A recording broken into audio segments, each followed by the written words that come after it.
Session is on aptitude. So it is on aptitude.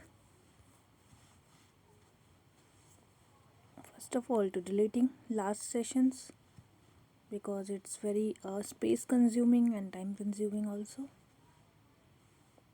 Yeah. So now we are going to discuss about the aptitude. What do you think about aptitude? Aptitude is defined as a skill. What is aptitude? It's a skill. Okay. Skill to acquire certain ability. So to certain ability. If we want certain ability, then there should be some skill, practice and training.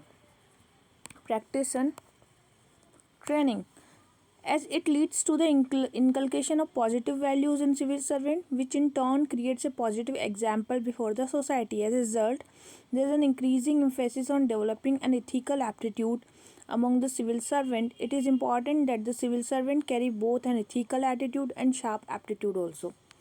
Okay, so Upamanyu Chatterjee wrote a novel, English August, on the experience of new entrant to civil service. Name was English August. Upamanyu Chatterjee. Okay. It was the novel the protagonist Agastya Sen say about the youth of India. Agastya Sen. Agastya Sen was saying about the youth of India. Most young men in the country don't have aptitude for doing anything. In search of a career, they keep trying to something click. I'm one of them and I got selected for IAS. So it is true of if one looks in the context of Indian civil services, most people in the India go for a career in bureaucracy just on the basis of interest on availability of the monetary gains. So aptitude has always been neglected. In fact, most people don't know what aptitude is. So, let us try to understand what is missing aptitude for the civil service. Agastya Sen didn't had, and before that, what aptitude in all about. So they was talking about that civil service aspirant do not have that kind of aptitude to get in the monetary gain. So what kind of aptitude we should have? Aptos, which means fitted for. So aptitudes like aptos, the word aptos, which is means fitted for. Aptitude is defined as a natural or inherent talent to acquire a certain skill or ability in the future through appropriate training. So aptitude can be both mental as well as physical. Aptitude for a particular job increase the probability of success. It leads to fast learning with less efforts and different skills required for the job. Natural tendency. What is the natural tendency of the aptitude?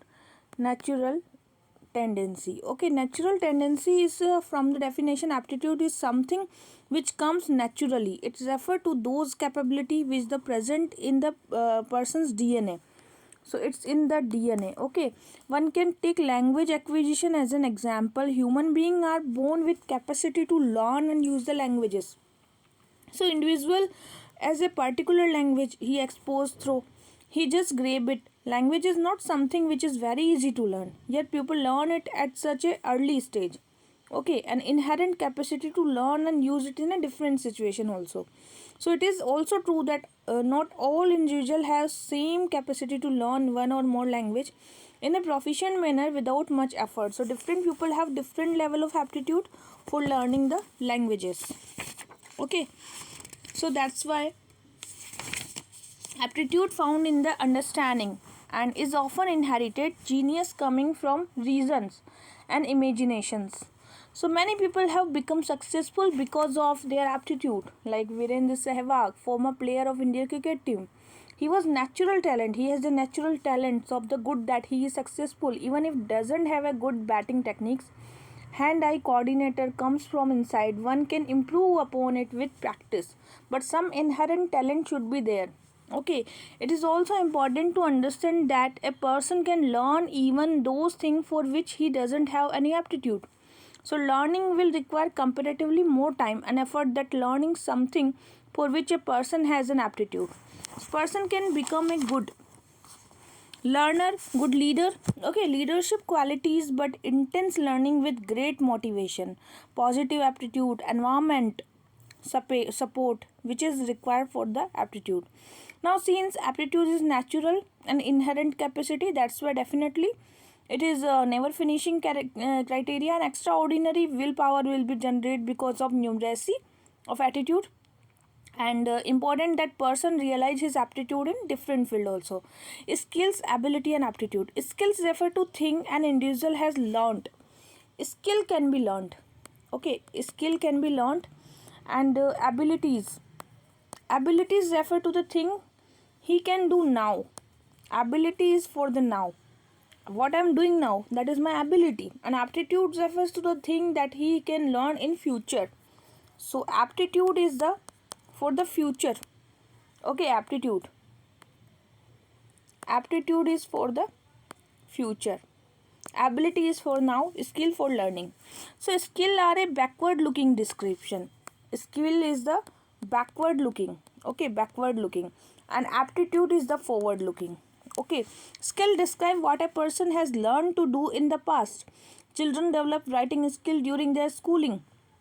Okay, and abilities are a present description, and a person has learned to drive, known technical details of car, function of different parts, mode of operation, sensory motor, but is not developing into skill due to lack of practice. Ability describe what a person can do now. Aptitude are a forward looking description. Aptitude describe what a person can do in future.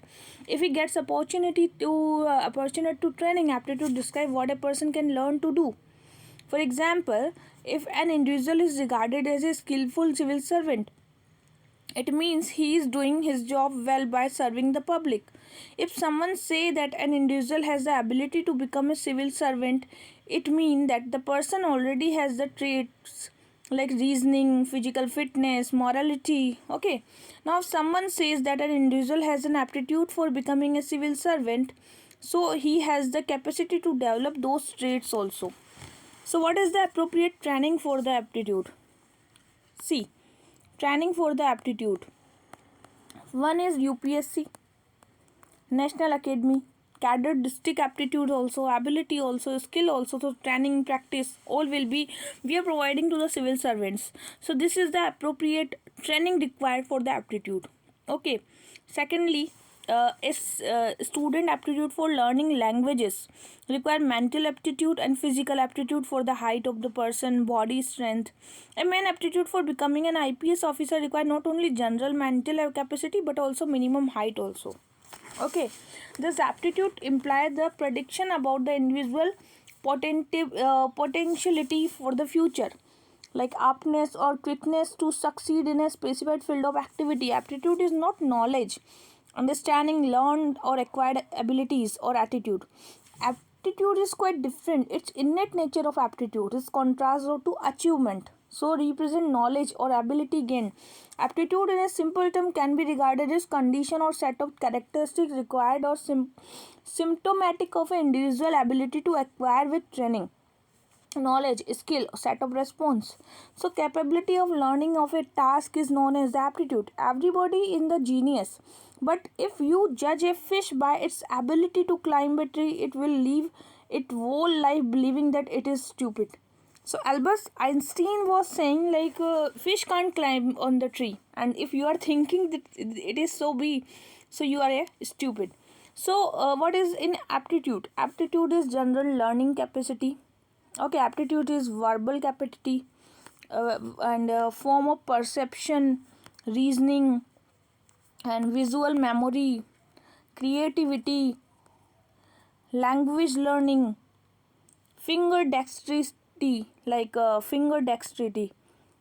Okay, these are aptitude. Aptitude and intelligence. For some people, aptitude and intelligence are essentially the same thing, whereas for others, aptitude is regarded as a specific type of intelligence. Thus, they believe that aptitude and the intelligence quotient are closely related. IQ. What is IQ? It's intelligent quotient. Intelligence quotient. Okay, intelligence quotient and IQ both are related. Denote intelligence as a single measurable trait where aptitude breaks that intelligence down into several different characteristics. So, such as aptitude for military fight, air traffic control, computer program, these are for the aptitude. Now, aptitude and attitude, we are differentiating between both of them. If aptitude, see, if aptitude equals to attitude, then it will become altitude. Okay, so attitude is what? It is enthusiastic beginners, inconsistently competent or frustrated performers. So mind over matter, consistency over competent, and peak performers. So to like in a graph, I'm describing the two things. One is the, it's a performer. A peak performer is consistency of competent.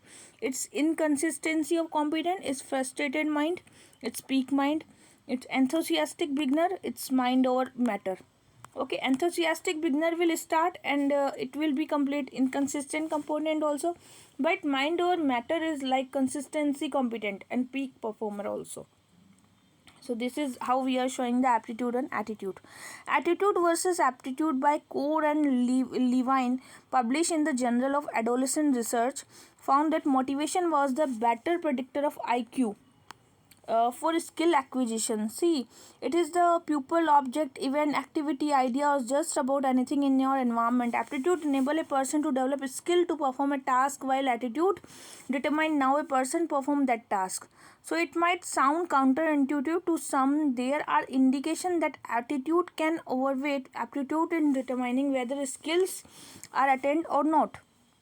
So the main argument for the above proposition is that it is your attitude which determine what and how much you can do. It is like an engine. It can either slow you down or accelerate you forward. So you can train pupil your weakness of aptitude, but you cannot train pupil out of the attitude. Okay, so interest of aptitude. What is aptitude? Aptitude is regardless of your skill. It's interest on assumptions to get the successful in careers, and knowledge and experience also. You can gain the aptitude with knowledge, with experience also. Aptitude as a result of inheritance of early development also, like age of 14 you get enough amount of aptitude. And a person may not interested in financial management because an acquisitions has the particular job and dissatisfied, frustrated. Like it was want to say like the like aptitudes is, it can be learned. It is interest, however, like many circumstances when you can't go for that, but still you can learn this aptitude by related fields, related directions also. So aptitude realization, it's important step towards a successful and satisfying career. People are there who remain trapped in wrong professions. So with the right aptitude he can get the right attitude. Like if you want to become doctor, business familiar, like any kind of like great engineer, great scientist, then you should have that kind of aptitude also. Okay, so correct identification of your aptitude, your attitude, resolve to pursue your aptitude, and your socio-cultural economic surrounding also determines your aptitude and your attitude. Okay, so it is require financial support, motivation, and experience, both of three in congruence. Then it depends on individual what you want to do. Aptitude identification is like physical as well as mental aptitude. So Mahendra Singh Dhoni as a footballer suggested aptitude would help him more in cricket and wicket keeper. So aptitude identification is one of the most important aspect. Informal tests are there, like recognizing your talent, attitude towards different things, and it has been observed that people are happier and more satisfied when they choose work that matches the aptitude pattern. So finding a career path that allow them to develop their natural abilities in fullest potential. Okay, so the formal ways include aptitude testing. Aptitude testing is designed to measure your natural talent. Aptitude tests not only help the organization to choose right pupil but right job and right candidate, to understand their strengths and weaknesses, determine your inborn capacities, and large number of aptitude at one time with a series of small tests for each aptitude. Other example of aptitudes are Wonderling cognitive ability, like problem solving ability, test of learning, armed service vocational aptitude was also there, CAT common admission test, and entry into management courses, CLAT common law admission test India for entry into law courses, and scholastic aptitude SAT is a standardizing test for most college admission in the United States, and scoring have changed several times. So scholastic aptitude test, then the scholastic assessment test is also critical, reading, mathematics, writing, Different aptitude tests developed in the United States but have been standardized for use in different countries. So different aptitude tests are given: subtest, verbal reasoning, numerical ability, clerical speed, accuracy, abstract reasoning, mechanical reasoning, space relations. And the tests are typically administered to students in 2 sessions. Okay, so UPSC conducts like comprehension, interpretation of skills including the communication skill, logical reasoning, then basic numeracy, data interpretation, chart, graph, table, data sufficiency. This is the UPSC taking the test. And achievement tests are also there, like representing a skill, ability, knowledge gained. What you gain the knowledge, achieved something, acquired certain information, or mastered certain skills, usually as a result of planned instruction and trainings. Okay, and aptitude for the civil servants, how they get the aptitude: with mental aptitude, with physical aptitude, and all dimensions like government and pupil, minimum height criteria, Indian police service, and good eyesights required for the railway service. Mental aptitude further divided into two categories: general aptitude and capacity to adhere foundation value in the civil service. Foundation value refer to the core essential values. Okay, and these values decide and guide the behavior in the right direction. Important of civil servant: recruit only those candidates who have tendency to follow ethical and correct path. Okay, so this is aptitude for the civil servants are height, age, body dimension, eyesights. General aptitudes, capacities, interpersonal skills, logical reasoning, analytical ability, decision making, problem solving, general mental ability, basic numeracy, data interpretation. So these are some aptitude. Again, we are talking about the testing in the civil service exam. So they are like comprehension will they will check your comprehensive skills. Then they will question in the exams were usually concerned with what, how, where, and object and events. What is constitution? What are the features of constitution? And then they will saw the now question started with analysis, critics, and evaluate analytical nature of the questions, given the more importance in few years work like formulate, construct personal opinion, future course of actions. So ethics, integrity, and also values, and most influential part of civil servant. So it is the trait for UPSC wants from the civil servant. Now what kind of civil service values should be there? Okay, so values in civil service, if we are talking about the values in civil servant, then we will definitely discuss some points here. One is right to equality, social justice. Okay, prohibition of discrimination on the basis of religion, caste, sex, and place of birth, abolition of untouchability, right against exploitation, economic justice like equality and public employment, government striving equal distribution of wealth, political justice like right to vote, elder suffrage, everyone has right to contest the election, Gandhian values like organizing the village panchayat, promote cottage industry, prohibition the slaughter of the cow. So these are the some oriented value to the civil service.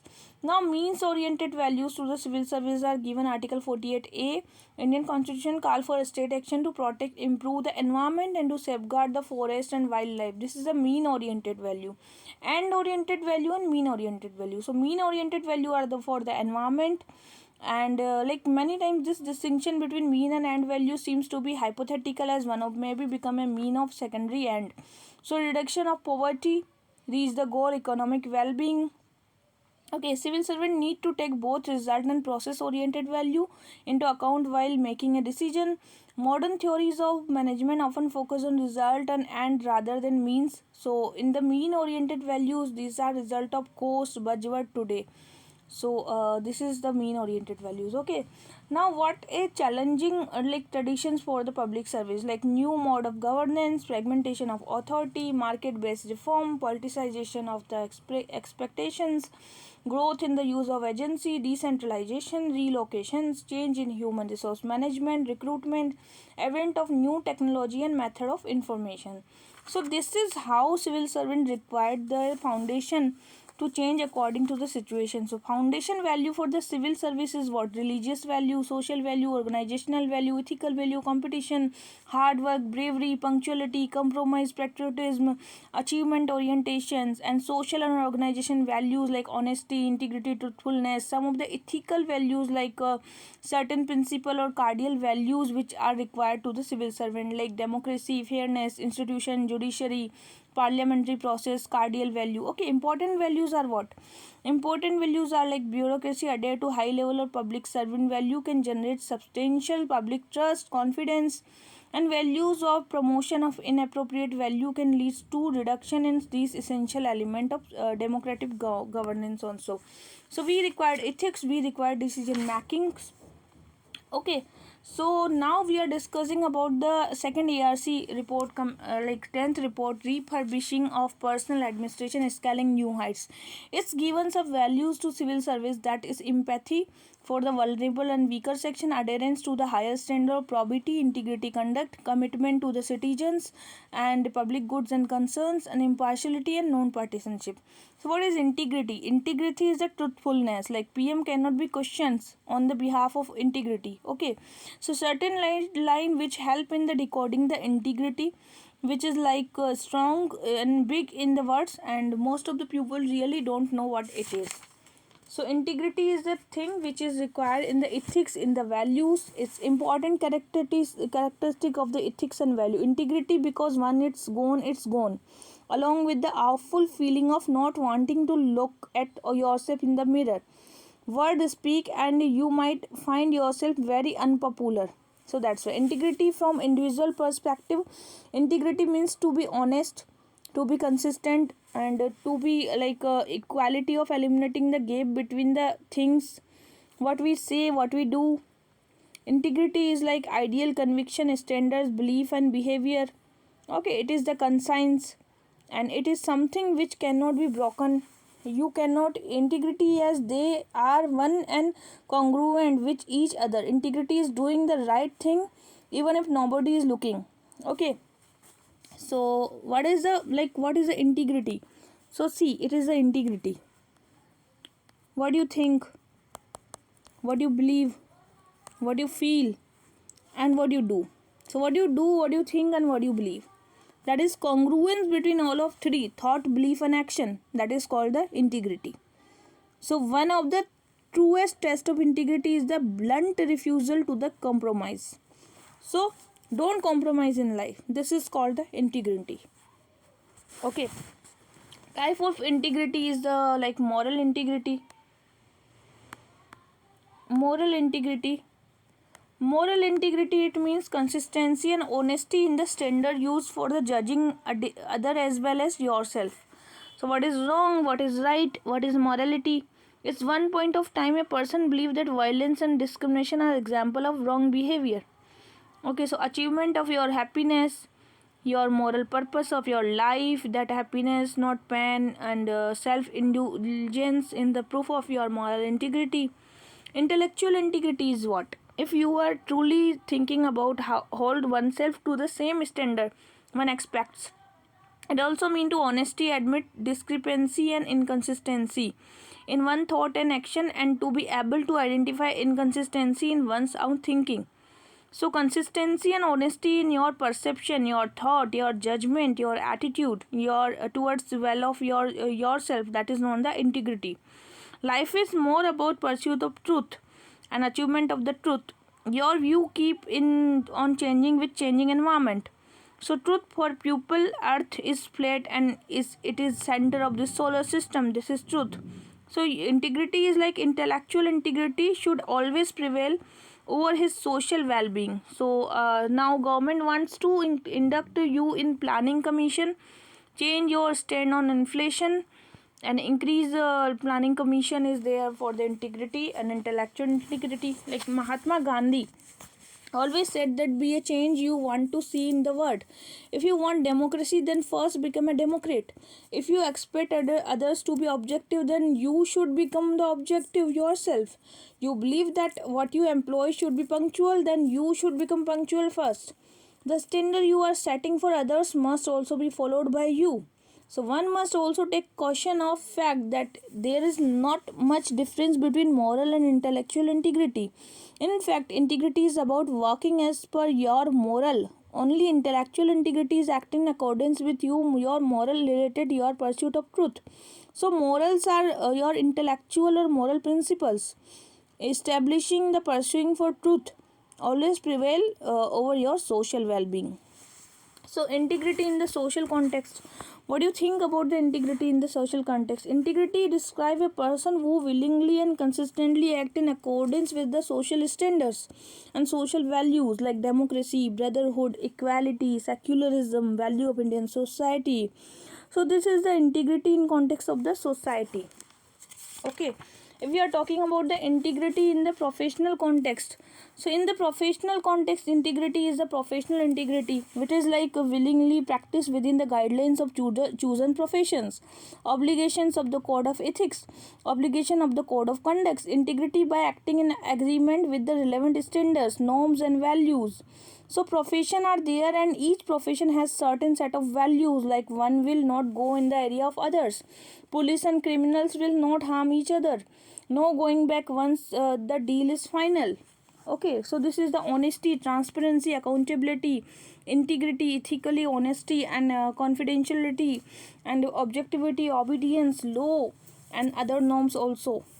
Okay, integrity in the civil servant.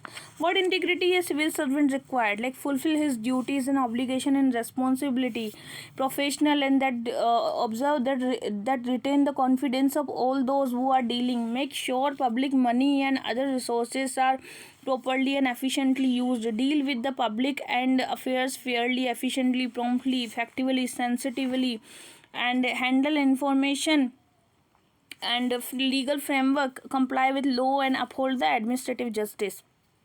Okay, so what we required from civil servant, we required like using information, official duties, further private interest also, accept gift, hospitality, that should not be there and disclose the official information. If someone is doing, then he will be against the integrity. Okay, integrity is an efficiency and corruption. What is the relationship between integrity and efficiency? If you have the integrity, then definitely you are efficient person. Okay, without integrity you can't be efficient and you can't imagine the efficient life. Okay, so you can't make a good civil servant without integrity. Your better understanding, it is also important to understand the meaning of efficiency. Efficiency has been a constant concern of administrative analysis and good governance. Efficiency imply best one's job with a concern for maximum possible utilization of human, material and financial resources.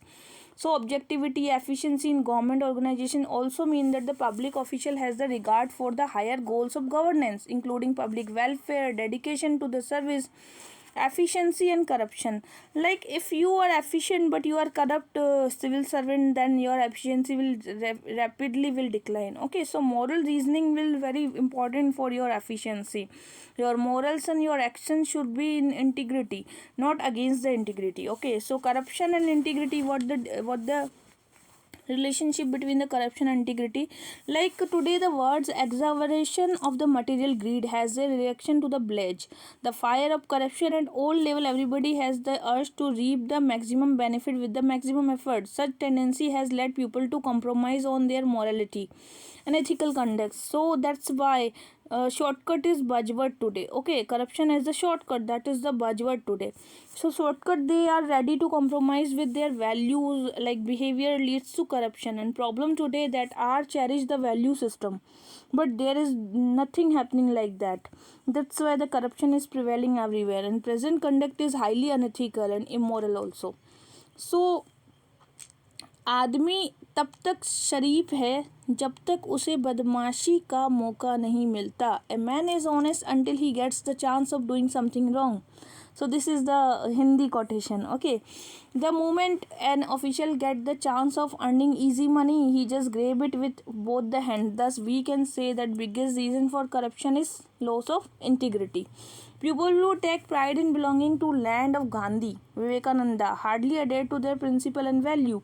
This kind of approach must be changed, and it should be changed only when a person has integrity. Loss of integrity leads to the uncertain behavior like corruption, criminalization, loss of trust, and loss of human values also. So to starve to death is a small thing, but to lose one's integrity is a great one. Okay अगर आप भूखे मर जाते हो तो ये छोटी बात है, लेकिन अगर आप में इंटीग्रिटी नहीं है तो ये बहुत बड़ी बात है. चाइनीज प्रोवर्ब है ये. Okay, Mahatma Gandhi often talks about integrity. For him integrity is integral to healthy society. Healthy society produce a healthy government. Healthy government is turn produce a healthy nation. So integrity is also recognized by the government annual confidential reports and column of integrity like what is good, what is bad. Many new initiative like integrity recognition certificates are also there. Integrity surveys also there. And impartiality. What is impartiality? What do you think about impartiality? See, impartiality is a principle of justice, holding that decision should be based on objectivity rather than on the basis of bias prejudice. Impartiality means absence of prejudice. Okay. Impartiality is inclination towards someone at cost of others. It is something which inhibits impartial judgment. And partiality is manifestation of your bias attitude. So prejudice of prejudgment, making a decision before becoming aware of relevant facts. There is two types of behavior: reasonable behavior and unreasonable behavior. So partiality, which is the opposite of impartiality, involve providing the benefit to one person or another person. Okay, political impartiality with public taking benefits of different products and service provided by the government, school, hospital, public agency like police, income tax, licensing authorities. Okay. So political impartiality means civil servant will serve the government to the best of his ability, no matter what his own political beliefs are. He will act in a way which deserve and retain the confidence of the minister. At the same time, he must ensure that he will be able to establish the same relationship with those who he may be acquired to serve in some future government. Impartiality involves serving the position rather than the person. The policy process result should be to concern rather than person. Impartiality also means that the civil servant will comply with any restriction that have been laid down upon him. So a civil servant cannot disclose the advice that is given the minister, but on the other hand, he must explain the implement minister's policies and objectivity. Okay. So this is the principle of public impartiality: right to equality, Article 14 to 18, prohibition of discrimination, equality of opportunity. So a state not only follow the principle but also try to enforce it among the people also. One can realize the importance of these values. Constitution has taken the pain of mentoring all the exception to the principle. The Constitution Assembly, even India, is well aware of high level of inequalities in the society. So equal protection of law, which means that equal treatment should be given not only in the equal circumstances but equality also. It brings credibility and trustworthiness. Even the public and government organization, it enables a civil servant to ask appropriate questions, however grand the person or organization which will he is dealing. For instance, an inquiry into the financial standing of multinational can be less rigorous, rather inquiry of the small firm. But a civil servant can never take anything for granted. Okay, it is defense against the senior or public figure who might otherwise expect a civil servant to give the priority or special treatment. So local businessmen having close association with ruling party may ask you for the favor, but you should help the principles and following the procedures. It helps the civil servant to maintain the queues, like treating people on first come first serve basis. A civil servant must never allow queue jumping, nor should be ever refrain from asking a pertinent question whosoever he is dealing with. It is of course perfectly reasonable to fast track some work for a senior person who has a genuine needs for it to done quickly, but you must be sure that you would do that same things anyone else similar. Okay. Non-partisanship. What is the non-partisanship? Like public confidence in the non-political character of civil servant, confidence of the minister belonging to any political party in loyalty, their permanent civil servant. So high moral of civil servant is required, like for the promotion, transfer, and other conditions are based on merit and not on the political consideration. That is the non-partisanship. The principle of non-partisanship is based on the political administration dichotomy. Politics and administration are two different things and should remain apart from each other. Politicians are there to formulate the policy and take decision of the administration are there to implement this policy. It is important that both of them should not interfere to each other. The political executive derives its power from people through the mechanics of periodic elections and exercise power by virtue of constitutional position. Politicians, in the contrast to civil servants, are amateur, non-technical, partisan, temporary. The civil servant, on the other hand, are selected on the basis of merits, derive power from both administration position and technical expertise. Civil servants in context to politics are permanent, continuous, professional, reliable to the nature.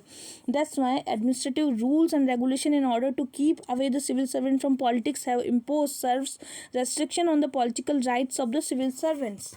So this is how non-partisanship has been measured by the civil servant. Like they cannot join any political party, they cannot indulge in active politics and aid any political movement, cannot contest Lok Sabha or state assembly election. Breach of political impartiality and the non-partisanship. How the breach of political impartiality and non-partisanship? See, unfortunately, in the last few decades, India has seen corrosion of these two values. Like this has led to emergence of personal affiliation between the minister and the civil servant, leading to politicization of the civil service. This politicization has further led to corruption, absence of public service central to any administration system. This politicization has done basis of caste, religion, race, religion. Uttar Pradesh and Bihar caste lobbies are there in which public officials are grounded on the basis of caste, which make the political master from same caste only. Two of most shameless example are like anti-6 riots in the Gujarat, and also major schemes like Colgate 2G scheme, Colgate scheme, Commonwealth scheme show political bureaucrat nexus. Breach of these principles has led to frequent use of transfer, suspension, disciplinary power, minister against civil servant who do not act in this favor. Every politician has some favorite babus. It has also been observed that it is a state where same leaders or political parties are ruling for long period. Bureaucratic structure is stable and no frequent transfers even. So it has also resulted in factionalization, group rivalries and casteism in the civil servant. Absence of mutual confidence seen leading to loss of effectiveness, frequent delays, loss of public confidence, policy, bureaucracy, anarchy in the society. All these points show why we need a impartial and political bureaucracy, a bureaucracy committed to the constitution and to the policies and not to the politicians is what is required for the development of the country. Civil service neutrality. See, neutrality is the equal treatment to all political parties. Non-partisanship mean to involvement in any political activity from their meaning. So it is the civil servants is involved in the activity of particular political party, then cannot be impartial.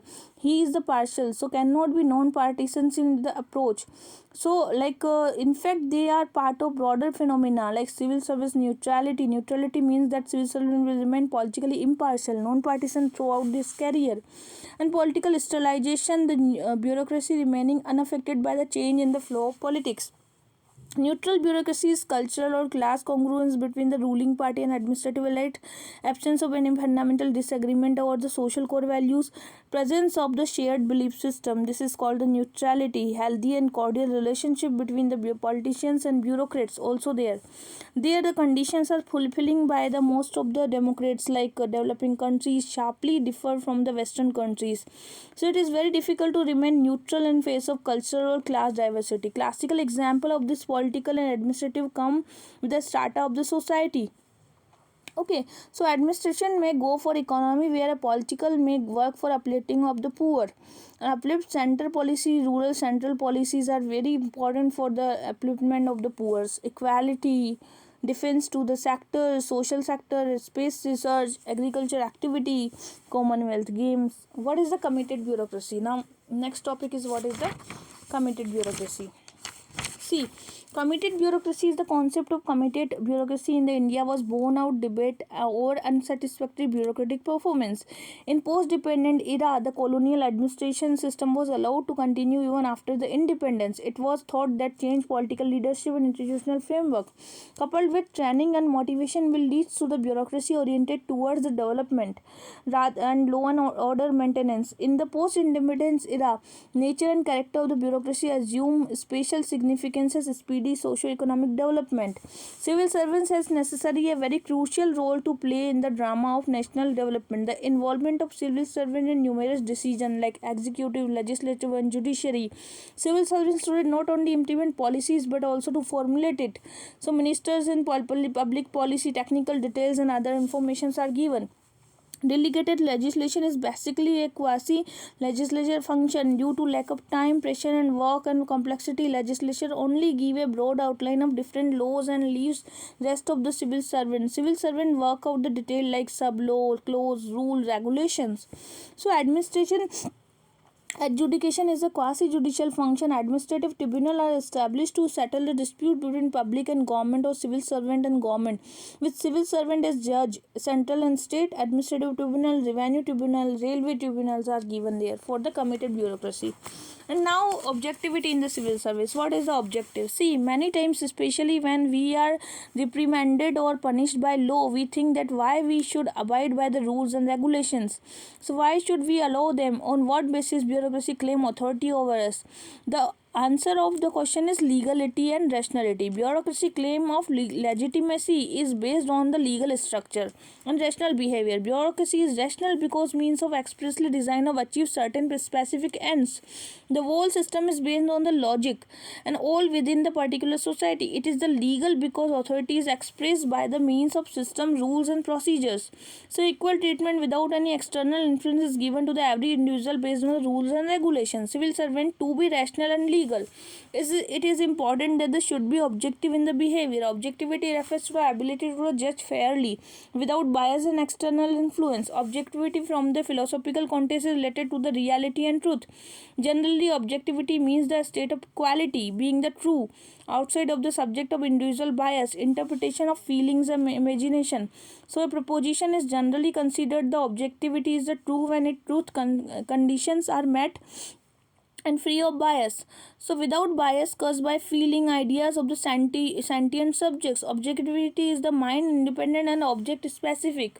So it is corner forming a right angle is a fact which can measure and accepted universally. A subjectivity on the other hand is mind dependent and subject specific. Ice cream tastes good as a subjective statement, and different people may have different tastes and experiences with that particular ice cream. This is no evidence for such interference. They are drawn on the basis of your thinking about that even object. Or thinking is not always objectivity, as things like stereotype, prejudice dominate us in the many situations. You are a district collector, you really like beautiful things, so this is your objectivity. You are taking interviews for the job of your secrecy. Okay, like if there is two girls in the interview, one is beautiful, one is intelligent, then who will you choose? You will choose the intelligent one. The other girl is not that beautiful but intelligent and smart. The collector select the first one. So one is very beautiful but not very intelligent and smart. The other one is not very beautiful but intelligent and smart. The collector select the first one. This decision not objective as from observation. One know what these jobs require intelligence rather than physical attractiveness. Okay. So this is all about the today I describe about the aptitude in the civil service. Now we will discuss 7 principle of public life. See, 7 principle of public life is what? Selflessness, integrity, objectivity, accountability, openness, honesty and leadership. Okay, why the aptitude of tolerance is important in civil service? What is the tolerance? Now we are discussing about the tolerance. Tolerance refers to the fair, objective and permissive attitude towards those whose opinion, practice, race, religion, nationality differ from one's own. So in simple word, it is the act or capacity of enduring a diversity of view and practice your environment.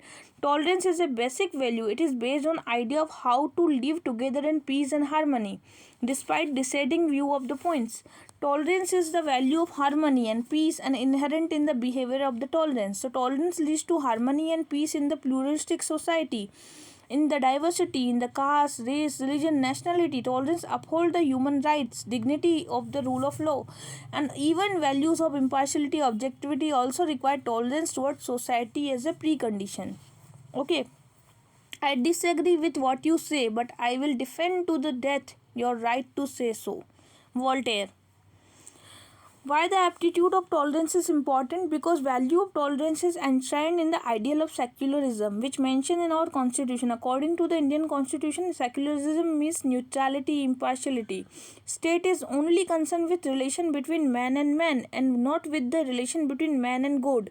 Public official being the guardian of the state thus have responsibility of giving equal status as well as maintaining the equal distance from the religion. Okay, so value of tolerance is very necessary. In the past we have seen that civil servants have obliged the wrong decision of the political regime due to that intolerance behavior, so they should be tolerant. Communal riot in Kodmam district of Odisha was an organized violence against the civil servants. Okay, tolerance not only mean to be tolerant towards civil diverse culture, but also tolerant to diverse views and opinions. Article 19 provides for freedom of speech and expression and right to speak and expression his own viewpoint. This may lead to disagreement of dissent in the society, as every individual in different perspective also. But however, a civil servant is expected to respect and take into account every viewpoint. So that's why tolerance is very important.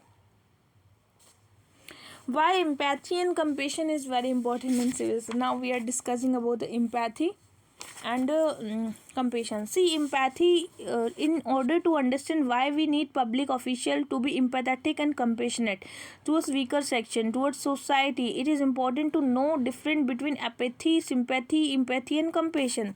So see, if a civil servant is empathy, what is empathy? Understanding of problem and suffering become more enduring if we have empathy towards people to distress. In developing country, there is always a greater chance of discontent between the bureaucracy and people, as bureaucrats are vulnerable to getting the trapped in distancing confined power allied to persisting discontent exists between the bureaucrat who is the policymaker and people who bear the brutal of policies. So what is the empathy? Empathy is we are feeling the pain, the incongruence, the sufferings, the problems of others. That is called the empathy. And what is the compassion? If we are taking some actions against that empathetic behavior, like if we are giving some kind of help to them, then that will be compassionate behavior. So see, heard his problem but not with much concentration. He has very much indifferent to the problem and just wanted to get rid of that man. No concern was shown. He just asked the man to visit him again and after a few days. This is case where the civil servant was apathetic. See, if there is some such situation arise but civil servant are not taking in action, that is called the apathetic behavior. So the apathy is the state of indifference or a state in which no emotions or no excitements, no motivation, no passion is derived. But if there is a passionate behavior, there is a motivational behavior, there are excitements of the concerns of the emotions, then this will be the empathetic behavior. Okay, so carefully listen to the problem and instinctive reaction to the kindness was there. He attached the poor person with kindness, care and concern was shown towards the person. It typically sound like his "I am sorry for your pain" or "I hope you will cope with situation." In the interaction, sympathy was shown by the official, like "Yeah, we will see your problem." Okay, but he acknowledged the person emotional hardship and provided him comfort and assurance that he will do something for him. Soon the man left and official went back to his regular work. Now this is the problem with sympathy. So it is momentary in nature. It comes from instinct and spontaneous in nature. Understanding a problem in absence, like you see handicapped beggar or road as sympathetic. Okay, with this maybe you give him a rupee or two, but this do not solve this problem. The sympathy is an instinctive reaction of kindness which is momentary in nature. Okay, Next is while listening to the problem, vicariously experience the poor man's situation, emotional state. This is the state of empathy. Most people refer to this being in another person's shoes. Like empathy involves the putting yourself in others man's place to understand his pain and sorrow, understanding of nature and intensity of the problem. Empathy is the more sustainable than sympathy, because being empathetic involves a deeper reactions. Being sympathetic, like a empathetic person understand the nature of the problem, its cause, its consequences. Some people start crying while watching an emotional movie. In another, like empathy, the person has experienced the same state in the past in his life only, which he is observing now. However, it is not a necessary condition. Rich man who has never seen poverty can also get empathetic. Okay, now how the fourth official reacted. See, he listened to the problem with care and showed his concern. He not only understood the problem, but also he decided to take immediate action. He gave that man BPL certificate, thus establishing his identity, or helped him enrolling his name in the list of employment exchange board. Later on, also talk about the problem that pupil face when has migrate to the city with his superior. This official show the value of compassion towards the man. Compassion bring absolute about some relative stable change in the personality of the person. Compassion involves not only understanding but also desire to help alleviate the suffering of the person. The emphasis here is action, like wanting to help, the having compassion. Apathy means indifference, sympathy means kindness, empathy means experience, and compassion means to focus on the action. So this is the difference between the four things. Okay, so now today we discussed some very important point of ethics.